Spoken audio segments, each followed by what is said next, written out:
हिंदू लड़की को भीड़ उठा ले गई है, उठाकर गाड़ी में भरा है। देख रहे हैं लगभग 10 लड़के आपको नजर आ रहे हैं। देखिए बताया जा रहा है लड़की को उठाया है, खींचा और उसके बाद गाड़ी में भरकर ले गए हैं। ये हालात है बांग्लादेश में।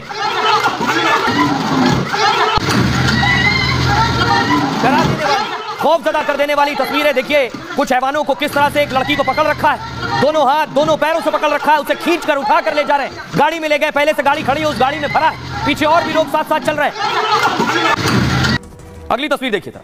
उसके बाद जो भाग रहे हैं जान बचाकर हिंदू, वो टारगेट पर है, पानी में कूद गया। सैकड़ों की भीड़ दौड़ा रही थी, अपनी जान बचाने के लिए पानी में कूदा और उसके बाद पानी में उस पर पत्थर मार रहे हैं। देखिए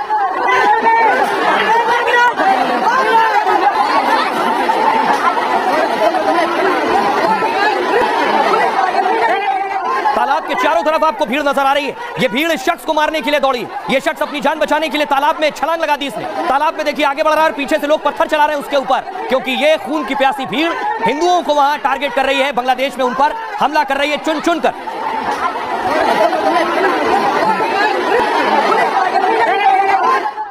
सोचिए क्या बेबसी, क्या आलम होगा वहां। एक हिंदू महिला को देखिए, रो रही है, बिलख रही है, अपनी आप बीती बता रही है। उसकी आवाज में कितना दर्द है आप खुद सुनकर महसूस कर सकते हैं। লুটপাট করে নিয়ে গেছে, মোটরসাইকেল স্বর্ণ টাকা পয়সা যা কিছু ছিল গরু বাছুর সব লুটপাট করে নিয়ে গেছে। আর আমার 14 বছরই ছেলে নিয়ে গেছে উঠাই। এদের সাথে আপনাদের কোনো শত্রুতা ছিল না তাই না? না না। আচ্ছা আচ্ছা আচ্ছা। এদের আমার চিনিও না। আবুল হাসান সহ উনি জানতে তুলে নিয়ে গেছে। বাড়ির তো ঘর মশা ভাঙচুর করেছে দেখলাম। হ্যাঁ, ঘর বাড়ি সব ভাঙচুর করে ভালো লোক যা ছিল আপনাদের বাড়িতে সব লুটপাট করে নিয়ে গেছে। সব নিয়ে গেছে। আচ্ছা আর মারধর করেছে। হ্যাঁ মারধর করেছে। হ্যাঁ ইসলামী সই করে আর ইসলামী সই করে নিয়ে গেছে। খালি ইসলামী সই করে নিয়ে গেছে। अच्छा ठीक है ठीक है। और इसके बाद जब हिंदुओं पर बांग्लादेश में ये हो रहा है तो बॉर्डर पर देखिए सैकड़ों की भीड़ बॉर्डर पर पहुंच गई है। फिर बड़ी भीड़ बॉर्डर पर आपको नजर आ रही है। सैकड़ों लोग सरहद पर मौजूद हैं कि शायद उन्हें मौका मिले और अपनी जान बचाने के लिए वो भारत की सीमा के अंदर दाखिल हो जाए। मजमा लगा है, भीड़ लगी है, जिनके साथ मारपीट की गई, अत्याचार किया गया, वो सब भागकर भारत बांग्लादेश बॉर्डर पर आकर खड़े हो गए। और इस बात की गंभीरता को देखते हुए प्रधानमंत्री नरेंद्र मोदी ने भी हाई लेवल मीटिंग की। प्रधानमंत्री नरेंद्र मोदी ने बड़ी बैठक की है। हिंदुओं के साथ जो कुछ बांग्लादेश में हो रहा है इससे कैसे निपटा जाए, और एक कमेटी भी बनाई है जो नजर बनाए हुए इस पर। और एक बड़ी चीज कि बांग्लादेश की जो अंतरिम सरकार बनी उसको भी प्रधानमंत्री नरेंद्र मोदी ने चेतावनी दे दी है। जो कुछ बांग्लादेश में हिंदुओं के साथ हो रहा है वो ठीक नहीं। रिपोर्ट देखिए।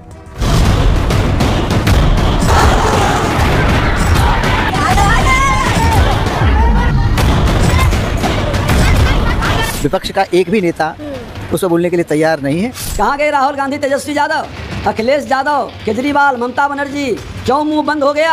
वहाँ के इस्कॉन मंदिर पर इसलिए जलाया गया क्योंकि वो हिंदुत्व का और सनातन का प्रचार कर। जय फलस्तीन, तकबीर, अल्लाह अकबर। ऐसी कौन सी मजबूरी थी कि ये लोग वहाँ पर हिंदुओं और अल्पसंख्यकों की सुरक्षा की बात भी नहीं कर सके? गाजा को लेकर आपने बड़ी बड़ी बातें की। बांग्लादेश में अंतरिम सरकार के शपथ के बाद भी हिंदुओं पर हमले थमने का नाम नहीं ले रहे। हिंदू घरों के बाहर कट्टरपंथी खड़े हैं और परिवार खौफ में है। कट्टरपंथियों से जान बचाने के लिए परिवार डरा हुआ है। बांग्लादेश में हिंदू लड़कियों को सरेआम अगवा किया जा रहा है। बांग्लादेश से आ रही इन तस्वीरों के बाद मोदी सरकार एक्शन में है। सवाल यह है कि शेख हसीना भारत में है इसलिए हिंदुओं पर हमले किए जा रहे हैं। खालिदा जिया की पार्टी और अंतरिम सरकार के सलाहकार यूनुस भी यही चाहते हैं। दोनों नहीं चाहते कि हसीना भारत में रहे। मोदी ने यूनुस को बधाई देते हुए हिंदुओं के खिलाफ हिंसा रोकने की अपील की। साथ ही बॉर्डर पर पहुंच रही हजारों की भीड़ को लेकर भी मोदी सरकार अलर्ट है। अब देखिए जरा मोदी क्या एक्शन लेने की तैयारी में, क्या होने जा रहा है, आखिर क्या चल रहा है बांग्लादेश के अंदर इस वक्त। यह हाल है बांग्लादेश में, देख रहे हैं इस तरह गाड़ियां फूकी जा रही हैं, हिंदुओं के घर फूके जा रहे हैं। बांग्लादेश के हालात पर प्रधानमंत्री नरेंद्र मोदी ने कार्रवाई शुरू कर दी। अंतरिम सरकार के गठन के हालात पर नजर है पूरी तरह से। हिंदुओं के खिलाफ जारी हिंसा पर सरकार भी अलर्ट है। बॉर्डर पर भीड़ को लेकर सरकार ने पूरी तैयारी कर ली है। बांग्लादेश के हालात पर मोदी सरकार ने एक कमेटी बनाई। सीमा पर नजर रखने के लिए कमेटी का गठन किया गया है। यह कमेटी बांग्लादेश के अधिकारियों के साथ बातचीत और संवाद करेगी। बांग्लादेश में रहने वाले भारतीय नागरिकों की सुरक्षा सुनिश्चित की जाएगी। हिंदुओं और दूसरे अल्पसंख्यकों की सुरक्षा पर भी नजर रहेगी। सीमा सुरक्षा बल के पूर्वी कमान के एडीजी कमेटी के अध्यक्ष बनाए गए। गृह मंत्री अमित शाह ने पोस्ट कर खुद इस बात की जानकारी दी है। बांग्लादेश से सटे सभी सीमाओं पर हाई अलर्ट है। बीएसएफ के जवान 24 घंटे बॉर्डर पर निगरानी रख रहे हैं। कल कई बॉर्डर पर हजारों लोगों की भीड़ पहुंच गई।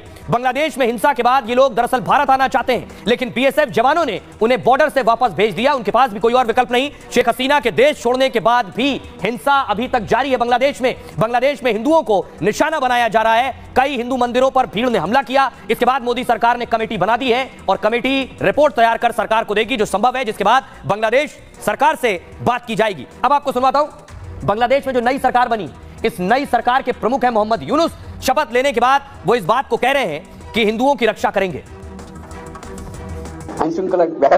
मैंने सुना है कि कई जगहों पर हिंसा हुई है, लोगों पर हमला किया गया, उनके घरों को जला दिया गया, उनकी संपत्ति की लूटपाट की गई, अधिकारियों पर हमले किए जा रहे हैं, आम लोगों को भी निशाना बनाया जा रहा है। हिंदू, बौद्ध, ईसाइयों पर हमले के मामले सामने आए हैं। सभी की जान बचाना हमारा धर्म है। सभी लोग हमारे भाई हैं। भाई की जान बचाना हमारा धर्म है। अब हमारे संघर्ष की शुरुआत है। किसी की हत्या करना सही नहीं है। क्या सवाल यह है कि शेख हसीना भारत में है, इसलिए बांग्लादेश में हिंदू टारगेट पर है?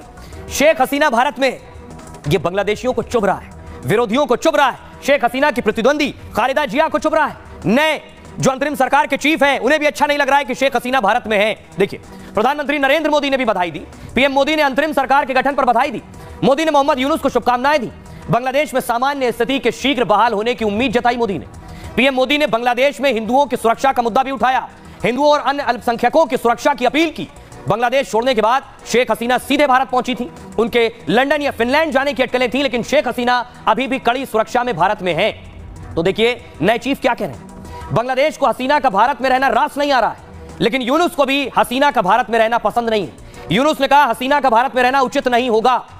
जेल में थी पूर्व प्रधानमंत्री खालिदा जिया, वो छूटी अभी, भ्रष्टाचार के आरोप में जेल में थी। हसीना के आने के बाद इन्हें आजाद किया गया। खालिदा जिया की पार्टी हसीना के भारत में ठहरने के विरोध में।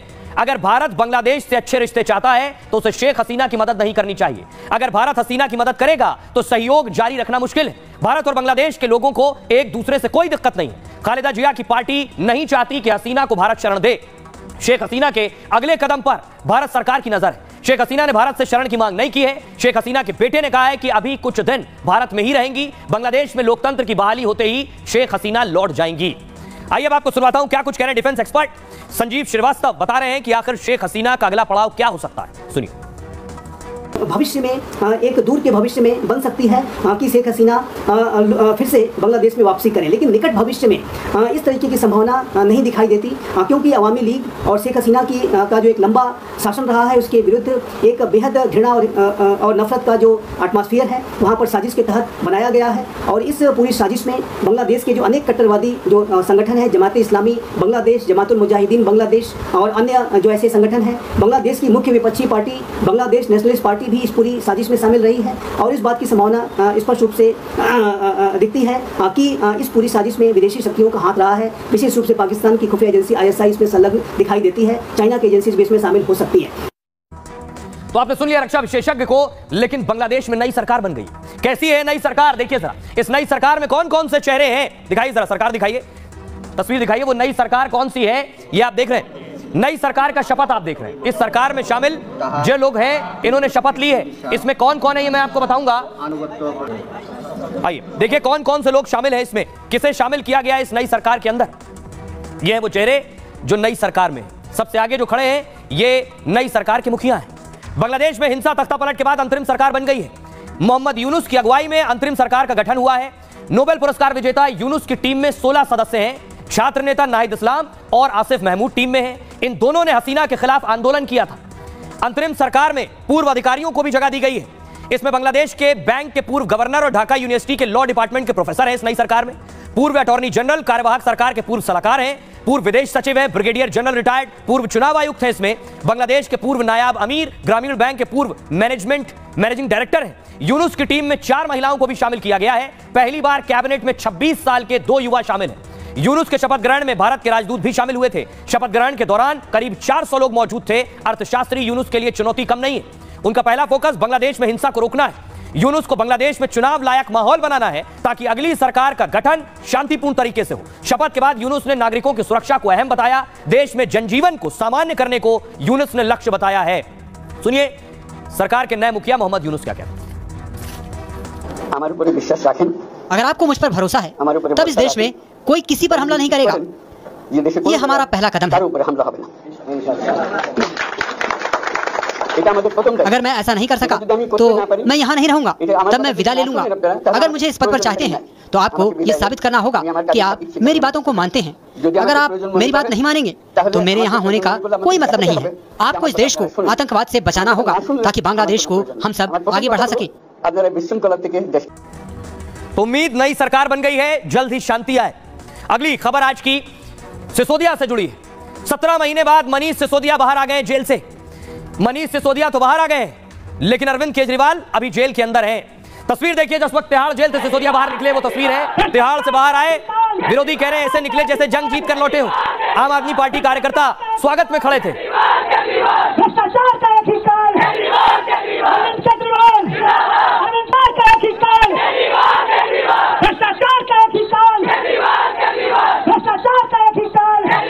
अगली तस्वीर देखिए, सिसोदिया पहुंचे हैं अरविंद केजरीवाल के घर। यह तस्वीर आप देख रहे हैं, अरविंद केजरीवाल की पत्नी से मिले, उन्हें गले लगाया सुनीता केजरीवाल को। संजय सिंह उनके साथ मौजूद है। तस्वीर आप देख रहे हैं, ये एक बिल्कुल वैसी ही तस्वीर जब संजय सिंह जेल से निकले थे, अरविंद केजरीवाल के घर पहुंचे थे, उनकी पत्नी के पांव छुए थे। आज मनीष सिसोदिया को आप देख रहे हैं, जेल से निकलते ही अरविंद केजरीवाल के घर पहुंचे हैं, उनके परिवार से मिले हैं, उनकी पत्नी से मिले हैं। अरविंद केजरीवाल फिलहाल जेल में है और आम आदमी पार्टी ये दावा कर रही है, विश्वास से कह रही है कि केजरीवाल भी बाहर आएंगे। लेकिन देखिए, जैसे ही मनीष सिसोदिया बाहर आए, संजय सिंह जश्न मनाना शुरू हुआ उनकी जमानत पर। संजय सिंह मिठाई खिला रहे हैं, कार्यकर्ताओं का मुंह मीठा करा रहे हैं।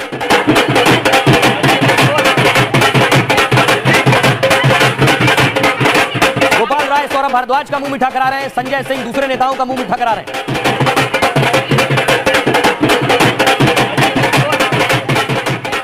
सिसोदिया को जमानत मिली और आंसू आ गए आतिशी के। आतिशी रो पड़ी आज बोलते बोलते। 17 महीने एक झूठे केस में 17 महीने तक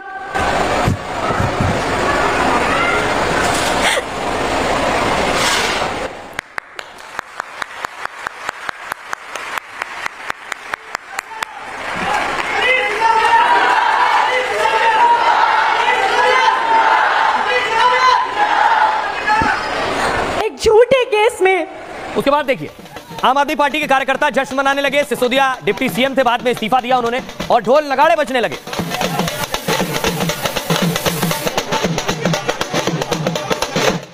न सिर्फ ढोल नगाड़े, आम आदमी पार्टी के कार्यकर्ताओं के लिए आज दिवाली भी जैसे थी।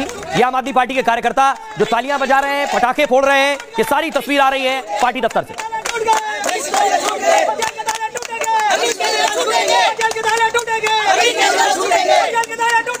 और आइए अब आपको सुनवाता हूं, मनीष सिसोदिया जब जेल से बाहर निकल कर आए तो क्या उन्होंने कार्यकर्ताओं से बात की, सुनिए जरा। जब से ऑर्डर आया है सुबह से, मेरा रोम रोम बाबा साहब के प्रति ऋणी हो रहा है। एक एक पल में समझ नहीं पा रहा हूँ कि आज इतने दिनों बाद, इतने वर्षों बाद बाबा साहब के प्रति कर्ज को हम कैसे उतारेंगे। उस वक्त उन्होंने तय कर लिया था कि आने वाले समय में अगर कोई तानाशाही सरकार आके निर्दोष लोगों को जेल में डालेगी तो संविधान इसको बचाएगा। आज मैं बाहर आया हूँ। हिंदू लड़की को भीड़ उठा ले गई है, उठाकर गाड़ी में भरा। देख रहे हैं लगभग 10 लड़के आपको नजर आ रहे हैं। देखिए, बताया जा रहा है लड़की को उठाया है, खींचा और उसके बाद गाड़ी में भरकर ले गए हैं। ये हालात है बांग्लादेश में।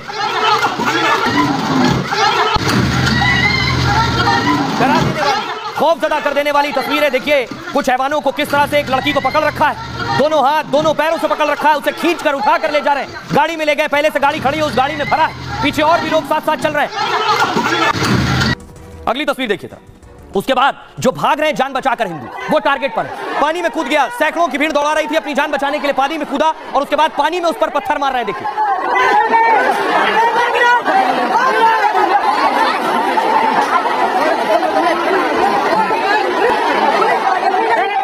तालाब के चारों तरफ आपको भीड़ नजर आ रही है। ये भीड़ इस शख्स को मारने के लिए दौड़ी।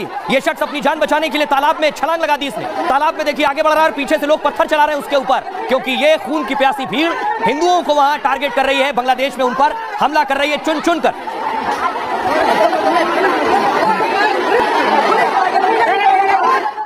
सोचिए क्या बेबसी, क्या आलम होगा वहां। एक हिंदू महिला को देखिए, रो रही है, बिलख रही है, अपनी आप बीती बता रही है। उसकी आवाज में कितना दर्द है आप खुद सुनकर महसूस कर सकते हैं। মোটরসাইকেল বাড়ি এসে আমাকে লুটপাট করে নিয়ে গেছে, মোটরসাইকেল স্বর্ণ টাকা পয়সা যা কিছু ছিল গরু বাছুর সব লুটপাট করে নিয়ে গেছে, আর আমার 14 বছরই ছেলে নিয়ে গেছে উঠাই। এদের সাথে আপনাদের কোনো শত্রুতা ছিল না তাই না? না না। আচ্ছা আচ্ছা আচ্ছা। এদের আমার চিনিও না।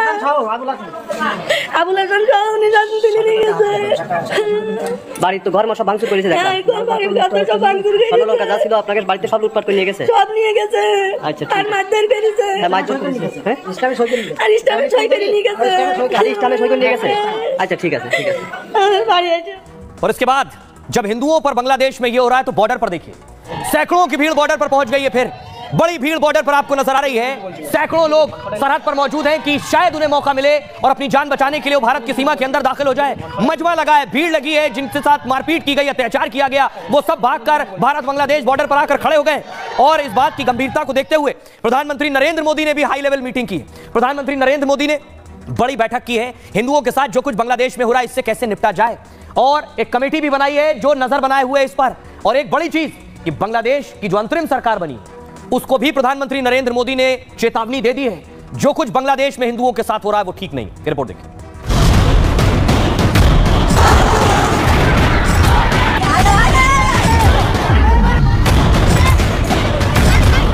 विपक्ष का एक भी नेता उसको बोलने के लिए तैयार नहीं है।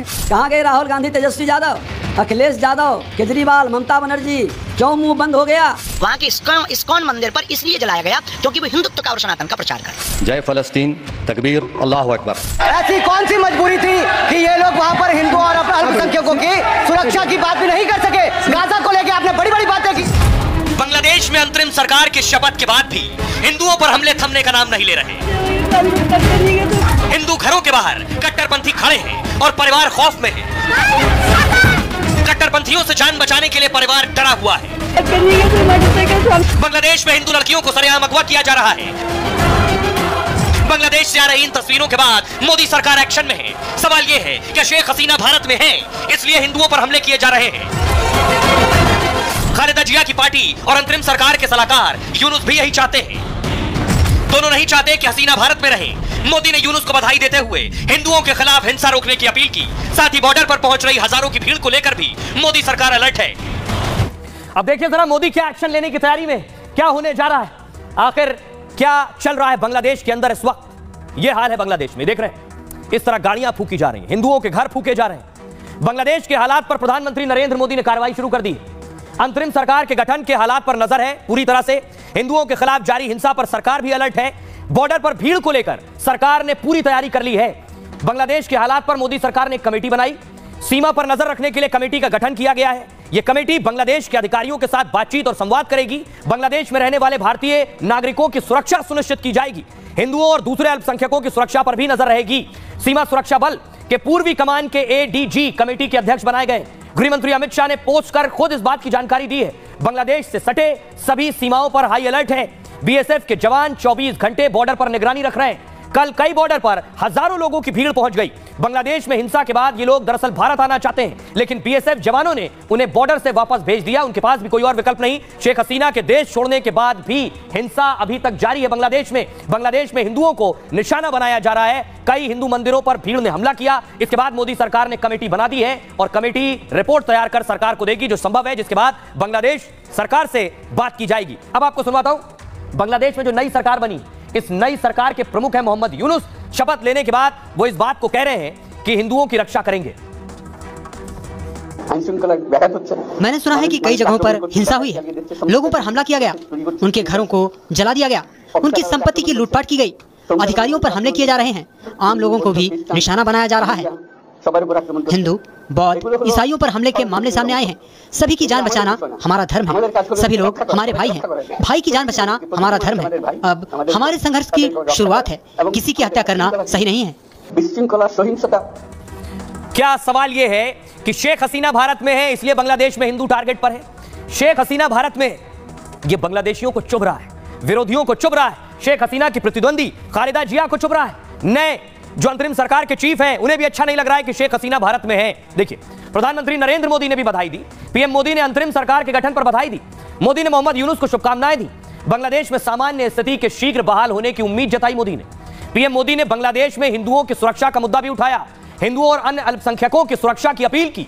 बांग्लादेश छोड़ने के बाद शेख हसीना सीधे भारत पहुंची थी। उनके लंदन या फिनलैंड जाने की अटकलें थी, लेकिन शेख हसीना अभी भी कड़ी सुरक्षा में भारत में है। तो देखिए नए चीफ क्या कह रहे हैं। बांग्लादेश को हसीना का भारत में रहना रास नहीं आ रहा है, लेकिन यूनुस को भी हसीना का भारत में रहना पसंद नहीं है। यूनुस ने कहा हसीना का भारत में रहना उचित नहीं होगा। जेल में थी पूर्व प्रधानमंत्री खालिदा जिया, वो छुटी अभी, भ्रष्टाचार के आरोप में जेल में थी। हसीना के आने के बाद इन्हें आजाद किया गया। खालिदा जिया की पार्टी हसीना के भारत में ठहरने के विरोध में है। अगर भारत बांग्लादेश से अच्छे रिश्ते चाहता है तो उसे शेख हसीना की मदद नहीं करनी चाहिए। अगर भारत हसीना की मदद करेगा तो सहयोग जारी रखना मुश्किल है। भारत और बांग्लादेश के लोगों को एक दूसरे से कोई दिक्कत नहीं। खालिदा जिया की पार्टी नहीं चाहती कि हसीना को भारत शरण दे। शेख हसीना के अगले कदम पर भारत सरकार की नजर है। शेख हसीना ने भारत से शरण की मांग नहीं की है। शेख हसीना के बेटे ने कहा है कि अभी कुछ दिन भारत में ही रहेंगी। बांग्लादेश में लोकतंत्र की बहाली होते ही शेख हसीना लौट जाएंगी। आइए अब आपको सुनवाता हूं क्या कुछ कह रहे हैं डिफेंस एक्सपर्ट संजीव श्रीवास्तव। बता रहे हैं कि आखिर शेख हसीना का अगला पड़ाव क्या हो सकता है, सुनिए। भविष्य में एक दूर के भविष्य में बन सकती है कि शेख हसीना फिर से बांग्लादेश में वापसी करें, लेकिन निकट भविष्य में इस तरीके की संभावना नहीं दिखाई देती, क्योंकि अवामी लीग और शेख हसीना की का जो एक लंबा शासन रहा है उसके विरुद्ध एक बेहद घृणा और नफरत का जो एटमॉस्फेयर है वहाँ पर साजिश के तहत बनाया गया है। और इस पूरी साजिश में बांग्लादेश के जो अनेक कट्टरवादी जो संगठन है, जमात इस्लामी बांग्लादेश, जमातुल मुजाहिदीन बांग्लादेश और अन्य जो ऐसे संगठन हैं, बांग्लादेश की मुख्य विपक्षी पार्टी बांग्लादेश नेशनलिस्ट पार्टी भी इस पूरी साजिश में शामिल रही है। और इस बात की संभावना स्पष्ट रूप से दिखती है कि इस पूरी साजिश में विदेशी शक्तियों का हाथ रहा है। विशेष रूप से पाकिस्तान की खुफिया एजेंसी ISI इसमें संलग्न दिखाई देती है। चाइना की एजेंसी इसमें शामिल हो सकती है। तो आपने सुन लिया रक्षा विशेषज्ञ को, लेकिन बांग्लादेश में नई सरकार बन गई। कैसी है नई सरकार, देखिए जरा। इस नई सरकार में कौन कौन से चेहरे हैं, दिखाइए जरा, सरकार दिखाइए, तस्वीर दिखाइए। वो नई सरकार कौन सी है ये आप देख रहे हैं। नई सरकार का शपथ आप देख रहे हैं। इस सरकार में शामिल जो लोग हैं इन्होंने शपथ ली है। इसमें कौन कौन है ये मैं आपको बताऊंगा। आइए देखिए कौन कौन से लोग शामिल हैं इसमें, किसे शामिल किया गया है इस नई सरकार के अंदर। ये है वो चेहरे जो नई सरकार में। सबसे आगे जो खड़े हैं ये नई सरकार के मुखिया हैं। बांग्लादेश में हिंसा तख्तापलट के बाद अंतरिम सरकार बन गई है। मोहम्मद यूनुस की अगुवाई में अंतरिम सरकार का गठन हुआ है।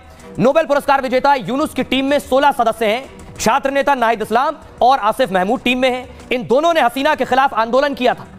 अंतरिम सरकार में पूर्व अधिकारियों को भी जगह दी गई है। इसमें बांग्लादेश के बैंक के पूर्व गवर्नर और ढाका यूनिवर्सिटी के लॉ डिपार्टमेंट के प्रोफेसर हैं इस नई सरकार में। पूर्व अटॉर्नी जनरल कार्यवाहक सरकार के पूर्व सलाहकार हैं। पूर्व विदेश सचिव हैं, ब्रिगेडियर जनरल रिटायर्ड, पूर्व चुनाव आयुक्त हैं। इसमें बांग्लादेश के पूर्व नायाब अमीर ग्रामीण